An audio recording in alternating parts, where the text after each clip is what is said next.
In the pantheon of actors who came of age during the 1980s, few seemed as destined for superstardom of Rebecca De Mornay.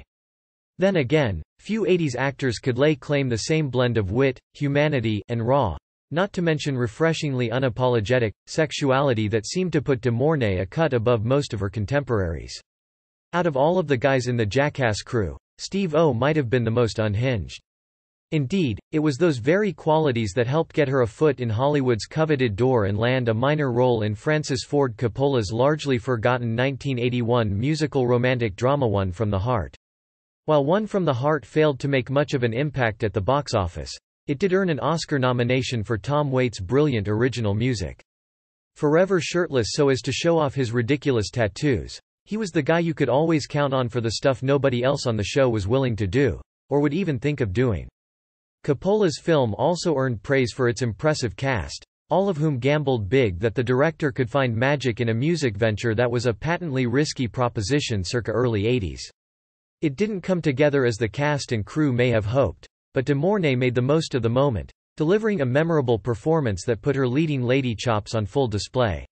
She'd earn her first starring role in her very next film, and while that film seemed destined to make a star of the young actor, the stardom never quite materialized. Still, Rebecca De Mornay has done her best to hang around Hollywood for the past few decades, and we're betting you've seen her more than you realize. Here's where. The risky business of being an it girl. If you're at all familiar with Rebecca De Mornay's career, then you know her One from the Heart follow-up would prove to be a breakout for the young actor, a legit 80s classic by the name of Risky Business. Who else would snort wasabi, walk a tightrope over a gator pit, or allow himself to be flung into the sky inside a portable toilet? No one but Steve-O. If not, well, we'd urge you to watch the film, because it's one of the few beloved flicks from the 1980s that actually earns its reputation. But the man-born Stephen Glover has matured and softened, and gotten sober, since the last Jackass movie came out. It's also the film that basically made an icon of a then up-and-coming actor by the name of Tom Cruise. For the uninitiated, Risky Business is a rather classic coming-of-age tale of boy meets girl. Here's what you may not know. He's gotten more tattoos. One of Steve-O's most memorable gimmicks is his willingness to get funny tattoos. For example, he let Henry Rollins tattoo him during a rough ATV ride, and he has another one on his back that's a picture of himself with the caption, "Yeah dude, I rock." At one point, he was trying to copy all of Angelina Jolie's tattoos, even the ones she's had removed. Except the girl is a kind yet mysterious sex worker with a thing for trains and a psychotic business manager, and the boy an inexperienced suburbanite whose questionable decision-making lands him in serious financial straits, the sort that force him to find a unique way to make a lot of money in a very short time. In short, Risky Business is every bit the sexy comedic romp it sounds.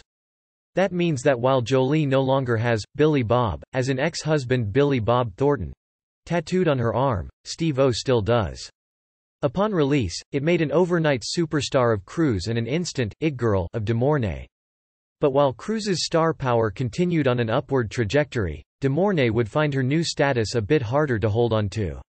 She boarded a runaway train with the success of Risky Business. De Mornay's career took off like a freight train. She followed that breakout film with a supporting turn in 1983's Testament, but saw her stardom take a serious hit with the release of 1985's oh-so-rotten romantic baseball comedy The Slugger's Wife, though one could hardly blame the young actor for jumping aboard a film written by Neil Simon and directed by the legendary Hal Ashby. Luckily, De Mornay found her footing again with a pair of solid supporting turns in two of 1985's more memorable films. He likes tattoos so much he once dated famed tattoo artist and LA Ink star Kat Von D. She gave him a self-portrait of himself as a baby on his forearm. They later broke up. He's done a little acting. Steve-O has taken his talents to the big screen. The first, a heartfelt little drama called The Trip to Bountiful, found her trading scenes with screen legend Geraldine Page in what would become Page's only Academy Award-winning performance. In 2015, he co-starred in the indie action comedy Barely Lethal, starring Hailee Steinfeld, True Grit, Pitch Perfect 2, as a teen secret agent who fakes her death, escapes her prison-like spy academy, and disappears into an American high school. The second found De Mornay again boarding a train, though this one came with no brakes, no driver, and outfitted with two escaped convicts in Jon Voight and Eric Roberts.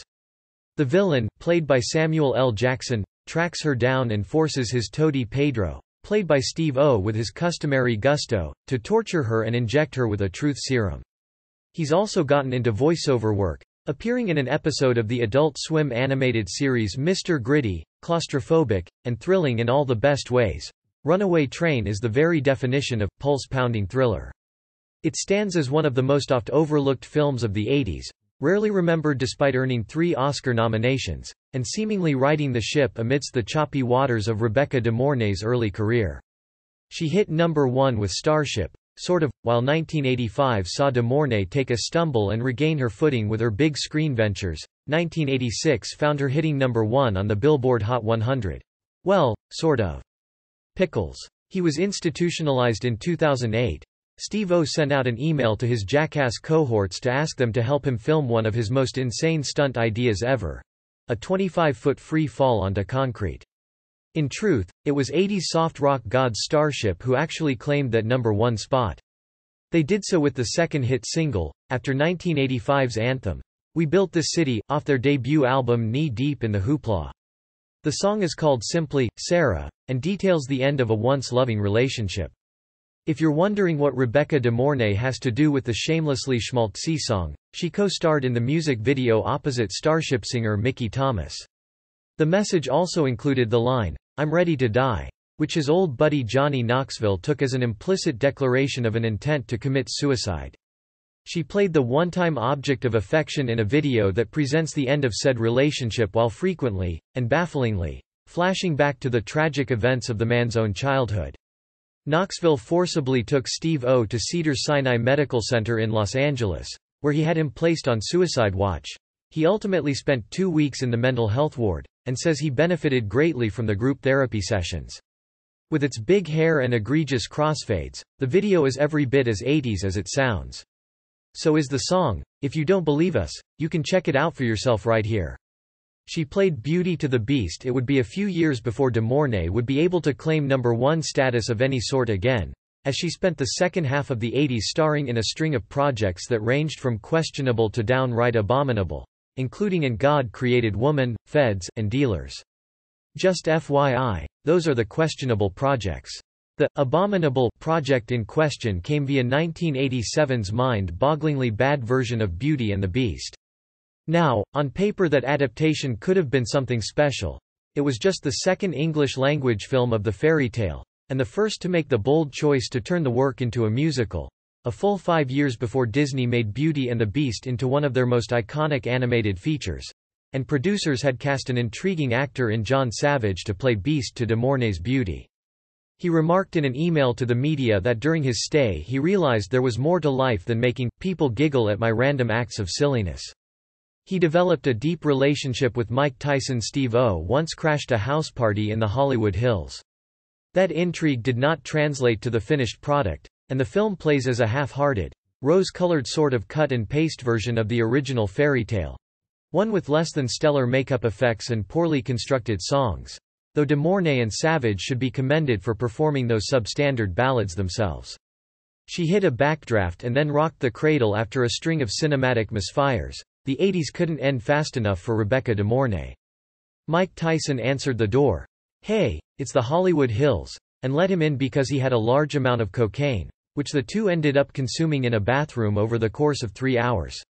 Steve-O said they had deep conversations about how to solve all of the world's problems, including racism, and they ran into each other again when they were both placed under psychiatric observation in the same hospital. It was there that Steve-O concocted a stunt in which he wanted to run into Tyson's fist to see if he could knock himself out. For her part, the actor seemed eager to hit the reset button on her career, kicking the new decade off on the small screen as a bomber pilot in 1990's Emmy-winning, Cold War-tinged HBO original film By Dawn's Early Light.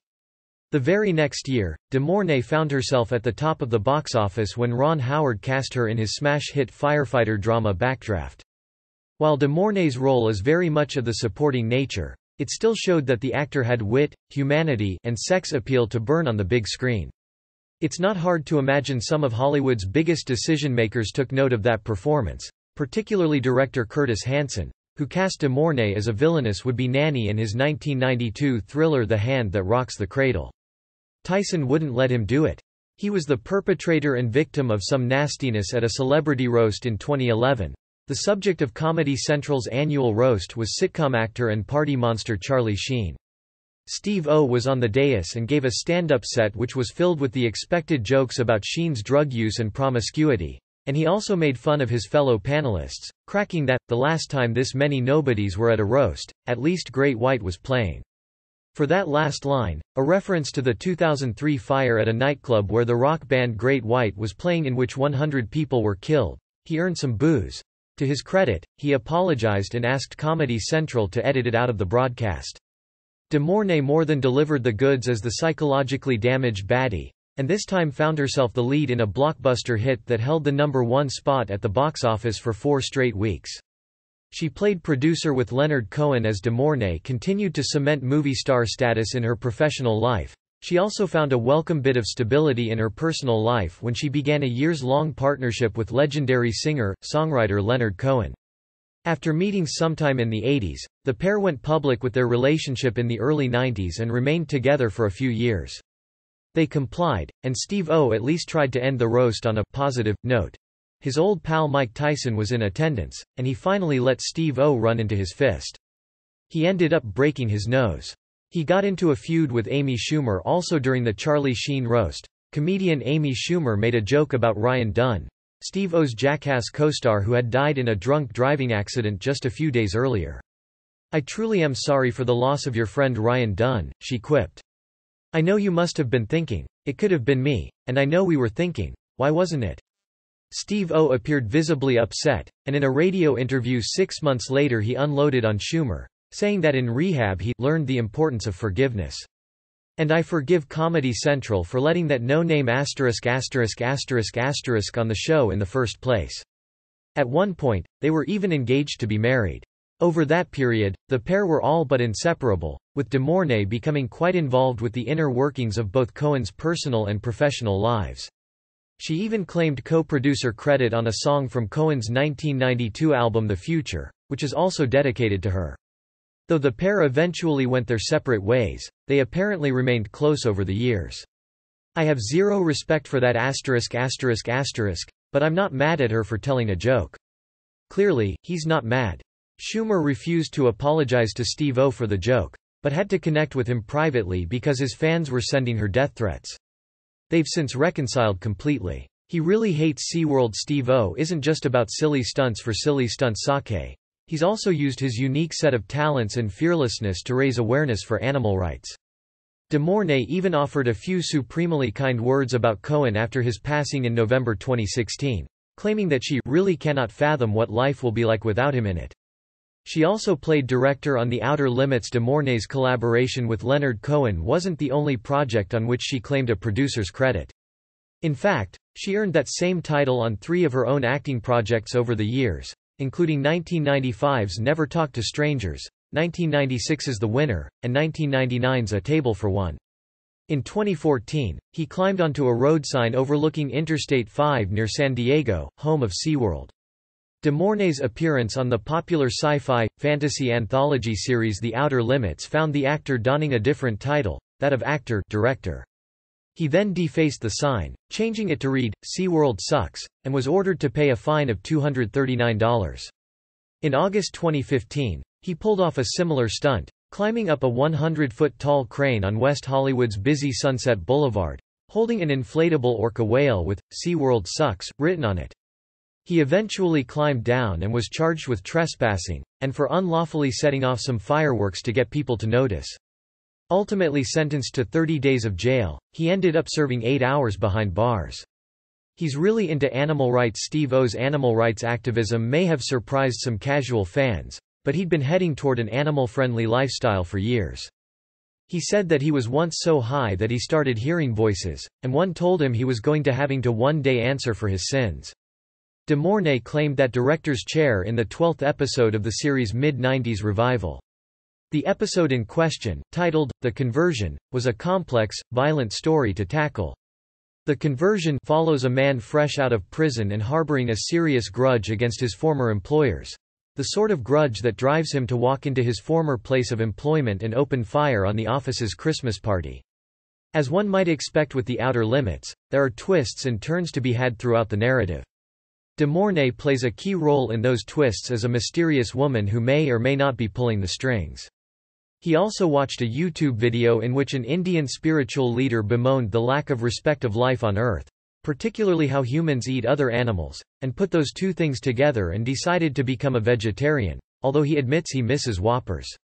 Behind the camera, she also handled the challenging material with style and grit, delivering a violent, clever, character-focused tale of mistakes and second chances. Steve-O also narrated a short documentary for the animal rights organization Farm Sanctuary called What Came Before: The Truth About Meat in Modern Farms, which provides a glimpse into slaughterhouse conditions. She also got to direct her old Beauty and the Beast co-star John Savage in the process. She checked in to the Overlook Hotel. Rebecca De Mornay's career continued to flourish throughout the 90s, but 1997 saw the actor take one of her biggest risks yet when she landed the role of Wendy Torrance in the high-profile made-for-television adaptation of Stephen King's The Shining. In 2011, he was presented the Nancy Alexander Award, one of the highest honors awarded by the people for the ethical treatment of animals. He does comedy now. Many might find Steve-O's second career more frightening than his first, getting up in front of a crowd and trying to make them laugh. Yes, the same story that had already inspired Stanley Kubrick's legendary big screen scare fest almost 2 decades prior, with its iconic performances from Jack Nicholson and Shelley Duvall. Obviously, the stakes were high in bringing the 3-part miniseries to fruition, particularly as King, himself no particular fan of Kubrick's bone-chilling adaptation, was scripting all 3 episodes of the adaptation himself. He tried stand-up comedy for the first time in 2010 and kept honing his act, eventually heading out on the road for the half-comedy, half-confessional, Entirely Too Much Information tour. In 2016 he taped his first special for Showtime, Steve-O, Guilty as Charged. He still does wild stunts. It's been more than a decade since Jackass went off the air, and Jackass 3D was released in 2010. Clocking in at 4.5 hours long, those 3 parts are as faithful, for better or worse, to King's original novel as cinematically possible. Steve-O may have quit consuming intoxicating substances and animal flesh, but he hasn't abandoned the wildly addictive stuff that made him famous. In other words, he still films crazy stunts, but instead of a movie theater or cable TV, Steve-O's latest works are available on his YouTube channel. As for De Mornay and her on-screen husband, menace Steven Weber, the pair don't quite chew the scenery as emphatically as Duvall and Nicholson, but each finds a way to make the characters their own, and helped make their version of The Shining the only adaptation to meet with the horror master's approval. She spent some time in the ER, having found some genuine small-screen success with the Emmy-nominated adaptation of The Shining. De Mornay wasted little time booking her next gig on television. As it happens, that gig came via one of the greatest TV series ever produced, More than 3.6 million subscribers have watched Steve-O play with fire, jump off things, get stung by jellyfish, and even get zapped with a charge of 50,000 volts. Sometimes even the old Jackass guys stop by, including Danger Aaron and Chris Pontius. De Mornay made her premiere in the first episode of the series' 6th season, playing Elaine Nichols, a wealthy seductress to Noah Wile's beloved character Dr. Carter, the twist being that the character was also the ex-wife of Carter's cousin. Throughout De Mornay's arc, the pair faced numerous challenges, including the obvious family turmoil, their dramatic age difference, and eventually a breast cancer storyline that sees Carter trying to be supportive as Elaine endures a mastectomy. Eventually, the pair end things with Elaine running off to Europe to start anew, and Carter staying in Chicago to continue saving lives. Though De Mornay's role lasted just 5 episodes, it remains one of the more memorable Season 6 guest appearances that also included turns from Emile Hirsch, David Krumholtz, Shia LaBeouf, Anton Yelchin, Martha Plimpton, Gabrielle Union, and Vincent Kartheiser. She found a new identity. Though she's had serious successes on the small screen, Rebecca De Mornay has always oozed big-screen charisma. A shrewd bit of casting gave De Mornay a chance to showcase both when she played the role of an aging TV star with a nasty streak in James Mangold's psychological thriller Identity. Conceived as an Agatha Christie-style whodunit, the film is an ensemble piece, featuring the talents of John Cusack, Ray Liotta, Amanda Peet, Clea Duvall, John Hawkes, and Alfred Molina, that simultaneously follows a group of strangers being stalked by a murderer in a seedy, isolated motel. testimony of a potentially schizophrenic death row inmate may hold the key to the gruesome mystery at hand. Needless to say, there's a lot to unpack with Identity as the film twists and turns with the unpredictability of a tornado. With some crackerjack scripting from Michael Cooney and an unwavering vision from Mangold, Identity manages to add serious intrigue to an essentially formulaic setup.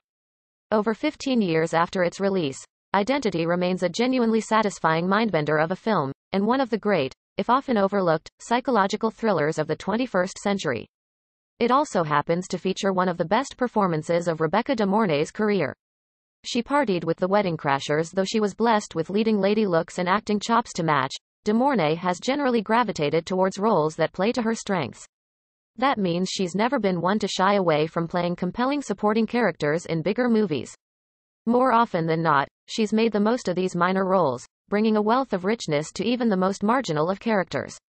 Of her supporting turns, few were more memorable, or more brief, than her role as a vindictive divorcee in the opening moments of 2005's outlandish Vince Vaughn, Owen Wilson comedy Wedding Crashers.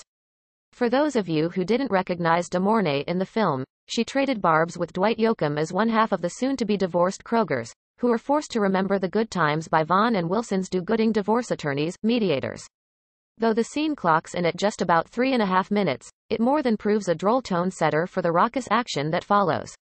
She played Mom to many, including Jessica Jones. Now over 4 decades into her career, Rebecca De Mornay's professional life has continued to flourish. Still, like so many former starlets before her, choice roles have become a little harder to come by. Nevertheless, De Mornay has made a second career of sorts out of playing a matriarch on screen. In the last 15 years alone, she's played Mater Familias in over a dozen projects on big screens and small, including memorable roles in HBO's John from Cincinnati, American Reunion, Mother's Day, American Venus, and Hatfields and McCoys, and all that while playing mom to 2 daughters of her own. Of course, De Mornay's most memorable turn as a fictitious mother has been as Dorothy Walker. Yes, that's De Mornay as the venomous, fame-hungry woman who spawned Trish, Patsy, Walker, and played guardian to the one and only Jessica Jones, not that the tough-as-nails detective ever really needed it, on the hit Marvel Netflix series. Like many of her supporting turns over the years, De Mornay brings a stark bit of duality to the role, helping make a complex human being out of what might otherwise have been a shrill, patently unlikable character. She ball and beyond as Rebecca De Mornay nears her 60th birthday. It's clear that the acclaimed actor has no intention of slowing down, having recently completed a 2-episode arc on Fox's Lucifer and appearing in 2018's family drama Periphery. As for what lies ahead, we'd certainly expect to see De Mornay reprise her role, and probably earn herself another slap, as Dorothy Walker on the upcoming season of Jessica Jones. After that, De Mornay is slated to play a key role in the Nick Cannon-directed women's basketball drama She Ball. From there, the sky seems to be the limit for the gifted performer. One thing we know for sure is that Rebecca De Mornay is primed to continue playing strong, intelligent, beautifully flawed women on screens big and small for years to come. If certain quotes are to be taken at face value, she might have a few intriguing ideas about taking on the patriarchy as well. Here's hoping she has a little success in that noble endeavor.